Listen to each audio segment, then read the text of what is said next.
नमस्कार दोस्तों, आज हम शुरू करने जा रहे हैं 1899 सीरीज के 7वें एपिसोड को। इस चैनल को लाइक करके सब्सक्राइब कर दें। अभी तक हमने देखा यूरोप से कुछ माइग्रेंट्स न्यूयॉर्क अच्छी संभावना के लिए कर्बरोस जहाज से जा रहे थे। रास्ते में उन्हें 4 महीने से गायब प्रोमेथियस जहाज मिलता है, जहां से उन्हें एक बच्चा भी मिलता है। एक अजनबी डेनियल चुपके से उस जहाज पे आ जाता है। उसके बाद वहां मौत का सिलसिला चालू होता है। अब जहां मोरा को पता चलता है कि ये सब उसके फादर का किया हुआ एक्सपेरिमेंट है और डेनियल कैप्टन को एक ऐसी जगह भेज देता है जहां पे उसे प्रोमेथियस जैसे बहुत सारे जहाज समंदर में खड़े दिखते हैं, वो भी टूटी फूटी हालत में। इस एपिसोड के शुरुआत में हम मोरा और डेनियल को देखते हैं जो एक दूसरे के साथ इंटीमेट हो रहे थे। इसके बाद डेनियल मोरा को कहता है कि तुम कहती हो कि ये सब हमारे दिमाग में चलता है, जो कुछ भी हम सोचते हैं, जो कुछ भी हम समझते हैं, वो सब हमारे दिमाग के अंदर रहता है, हमारी याद है, सब कुछ। तो क्या मैं तुम्हारे दिमाग के अंदर रहने वाला हूँ? तो मोरा कहती है बिल्कुल। मोरा बाहर चली जाती है। तभी डेविड को शट डाउन इनिशिएटेड का आवाज आता है और वो भाग के बाहर देखता है, लेकिन उसे मोरा कहीं दिखाई नहीं देती, केवल उसके कपड़े मिलते हैं। तभी डेनियल की आंखें खुलती हैं और वो अपने आप को उसी मेंटल असाइलम में बंद हुआ पाता है। मोरा अभी भी बाहर खड़ी थी। डेनियल मोरा को कहता है कि शट डाउन इनिशिएट हो चुका है,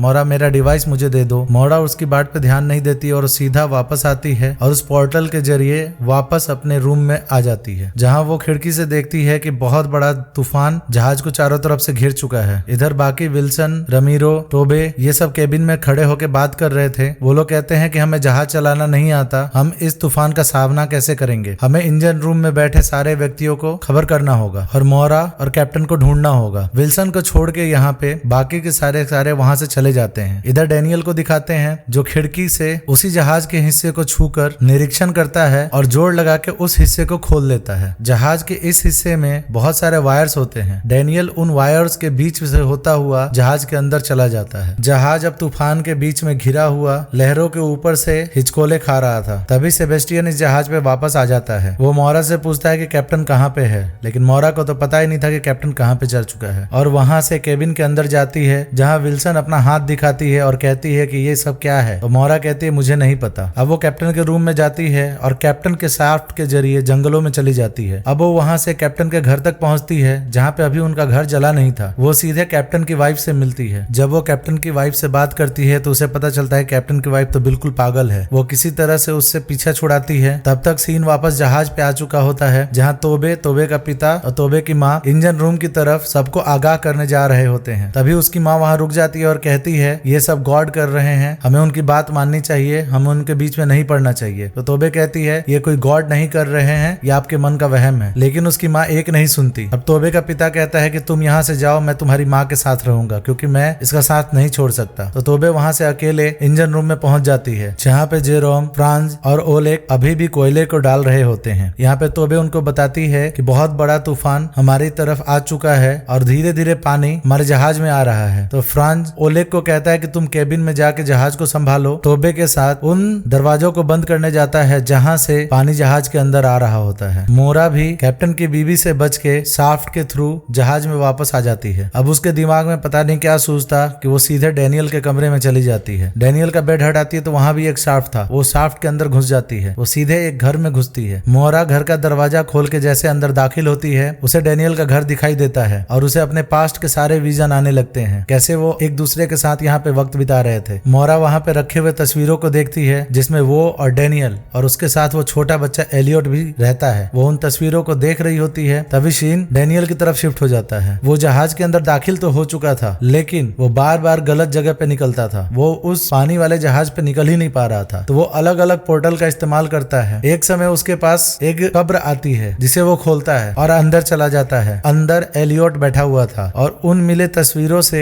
और यहाँ डेनियल जब अपने बच्चे से मिलता है तो ये पता चलता है कि ये बच्चा डेनियल और मोरा का है, लेकिन मोरा को इसके बारे में कुछ नहीं याद। डेनियल अपने बच्चे से कहता है कि शटडाउन इनिशिएट हो चुका है, उससे पहले मुझे कोड को हासिल करना होगा, नहीं तो ये प्रक्रिया दोबारा चालू हो जाएगी और दोबारा हमें शुरू से शुरुआत करनी पड़ेगी। जिसपे एलियट रोने लगता है और डेनियल वहां से बाहर जाने लगता है। तब वो अपने पिता को वेडिंग रिंग देखता है और कहता है कि माँ को इस बार सारी बातें याद आ जाएंगी और माँ जरूर उठ जाएगी। सेबेस्टियन अभी एक सिग्नल भेज रहा होता है, लेकिन इस बार जो उसके हाथ में डिवाइस था वो ऐसा डिवाइस था जैसा अभी के टाइम में होता है, यानी 21st सेंचुरी वाला। डेनियल अब जहाज में आने में कामयाब हो जाता है और वो अपने कमरे में जाता है जहाँ उसे लग लग जाता है कि मोरा इसी शाफ्ट में गई है। वो तुरंत नीचे जाता है और अपने घर में पहुंच जाता है जहाँ पे मोरा अभी तक वो फोटोग्राफ देख रही थी। अब डैनियल और मोरा एक दूसरे से बातें करने लगते हैं, जहाँ डैनियल मोरा को बताता है कि एलियट हमारा ही बेटा है। तो मोरा कहती है कि अगर वो हमारा बेटा है तो मुझे याद क्यों नहीं है, और डॉक्टर ने तो ये कहा था कि मैं कभी माँ नहीं बन सकती। तो डैनियल कहता है कि वो तुम्हारी बुरी यादें और गलत यादें हैं जो तुम्हारे दिमाग के अंदर फीड की गई हैं, तुम्हें अपनी असली यादों को जगाना होगा। अब एक पल को मोरा को डैनियल की बातों पर विश्वास होने लगता है और डैनियल मोरा को किस करने लगता है। तभी मोरा उसे दूर हटाती है और कहने लगती है कि तुम जो बातें बोल रहे हो वो बिल्कुल झूठ है। इस पे डैनियल बताता है कि तुमने ही कहा था कि हमारा दिमाग कभी कभी ये नहीं पता लगा पाता कि हम सच्चाई में जी रहे हैं कि अपने ख्यालों में जी रहे हैं। तो तुम अभी अपने ख्यालों में जी रही हो, तुम्हें अभी जागना होगा। अगर तुम जाग नहीं पाई तो तुम इन्हीं ख्यालों में उलझ के रह जाओगी और यहाँ से कभी निकल नहीं पाओगी। और शटडाउन इनिशिएट हो चुका है, तो हमारे पास बहुत ही कम टाइम है। इतना सुन के मोरा और डैनियल वहां से निकल जाते हैं। इन दोनों की बातों से हमें पता चलता है कि जो चीजें अभी चल रही है वो सब सिमुलेशन है, कुछ सच नहीं है। और ये सारी बातें मोरा के दिमाग में चल रही है। दोनों अब डैनियल के कमरे में शाफ्ट के थ्रू वापस आ जाते हैं, जहाँ पे डैनियल मोरा को कहता है कि एक कोड है जिसके थ्रू हम ये सारी चीजें दोबारा रिपीट होने से बंद कर सकते हैं, और वो किसी भी आकार में हो सकता है। तो मोरा उसे अपना लॉकेट दिखाती है जो उसे उस लेटर में मिला था जो उसके भाई ने उसे लिखी थी। जब वो उस लॉकेट को खोलते हैं तो उसमें से एक की निकलती है। इधर इंजन रूम में काफी देर से दवाई ना लेने की वजह से लूशियन को दौड़े आने लगते हैं। तो जेरोम और क्लीमेंस उसको उठा के उसके कमरे तक ले जाने लगते हैं ताकि उसे दवाई दे सके, लेकिन कमरे तक पहुंचते पहुंचते बहुत देर हो चुकी थी और लूशियन की डेथ हो जाती है। अब डैनियल मोरा को लेके उस जगह पहुंचता है जहां पे सेबेस्टियन ने शटडाउन इनिशिएट किया था। वो गैजेट निकाल के मोरा को दिखाता है, तो मोरा को गैजेट देख के डैनियल पे विश्वास होने लगता है। तो डैनियल मोरा को बोलता है कि अगर शटडाउन इनिशिएट हो गया और शटडाउन हो गया तो वो हमें किसी और ख्यालों में भेज देंगे। तो मैं क्या करूंगा कि मैं अपने ख्याल और तुम्हारे ख्यालों को जोड़ दूंगा, जिसके चलते हमें कुछ और टाइम मिल जाएगा ताकि हम उस कोड को ढूंढ सके। तो मोरा पूछती है कि ये सिमुलेशन कितनी बार हो चुका है। तो डैनियल बताता है कि ये सिमुलेशन दर्जनों बार हो चुका है, पर वो कोड मैं ढूंढ नहीं पाया हूँ, और हर सिमुलेशन 8 दिनों तक चलता है और आज तक कोई भी जहाज अपने मुकाम तक नहीं पहुंच पाया है, और हर बार सिमुलेशन स्टार्ट हो जाते हैं। डैनियल मोरा को कहता है कि हमें ये काम खत्म करके एलियट के पास जाना चाहिए, जहां मोरा हाँ कह देती है। अब हम उस डिवाइस में देखते हैं शटडाउन में सिर्फ 10 मिनट बाकी रह गए। इधर लिंगी को दिखाते हैं जो ओलेग के साथ थी, जो दोनों अब केबिन में पहुंच चुके थे और ओलेग जहाज की कमान संभाल लेता है। लेकिन लिंगी को अब विजन आने शुरू हो जाते हैं, जहाँ पे उसकी माँ डेक पे दिखाई देती है। तो लिंगी डेक पे चली जाती है। ओलेग उसे देखता है और उसे आवाज देता है, लेकिन लिंगी पीछे नहीं मुड़ती। तो ओलेग उसे बचाने के लिए डेक पे चला जाता है और उसे पकड़ के वापस लेके आ रहा होता है। तभी एक लहरों का बड़ा सा झोंका आता है। लिंगी तो बच जाती है, लेकिन ओलेग बह के समंदर में गिर जाता है, जिसे देख के लिंगी की हालत बहुत बुरी हो जाती है। वो रोने लगती है और जहाज बड़े बड़े लहरों के बीच में फंस के हिचकोले खा रहा होता है। और इसी बड़े हिचकोले की वजह से